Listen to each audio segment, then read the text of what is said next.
இங்க ஒரு பையன் இந்த பொண்ணுக்கு ப்ரப்போஸும் பண்றான். பட் அந்த பொண்ணுமே அந்த ரிங்கை வாங்கிட்டு என்னால உன் ப்ரப்போசல் எல்லாம் அக்செப்ட் பண்ணிக்க முடியாது, நீ எனக்கு தேவையே இல்லைன்னு சொல்லிட்டு அந்த ரிங்கையுமே கிரவுண்ட்ல வீசிட்டு அங்க இருந்து போயிடுறா.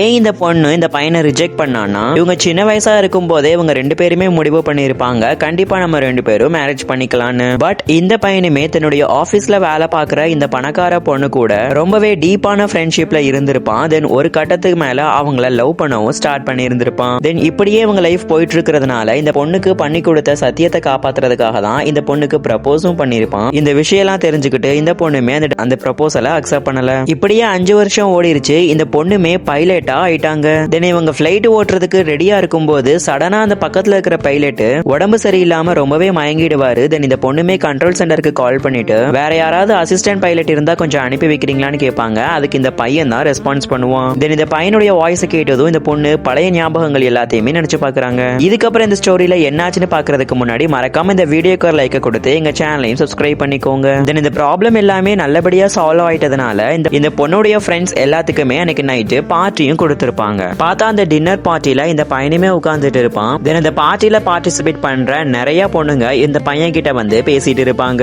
இந்த பொண்ணுமே ரொம்பவே அப்பாவியா அங்க நடக்கிற எல்லா விஷயங்களையுமே பார்த்துட்டு இருப்பான். அப்பதான் பார்ட்டில ஒரு பொண்ணு எனக்கு உங்களுடைய கான்டாக்ட் இன்ஃபர்மேஷன் கொடுக்குறீங்களா அப்படின்னு சொல்லி கேட்கவும் இந்த பையனுமே என்னால அதெல்லாம் கொடுக்க முடியாது அப்படின்னு சொல்லிட்டு தன்னுடைய கையில இருக்கிற அந்த ரிங்கையுமே காட்டுவான். இந்த பொண்ணுக்கு இந்த ரிங்கை வச்சுதான் ப்ரப்போஸும் பண்ணிருப்பான். தென் அதே ரிங்கை தான் இவன் கையிலையும் போட்டு இருக்கான்.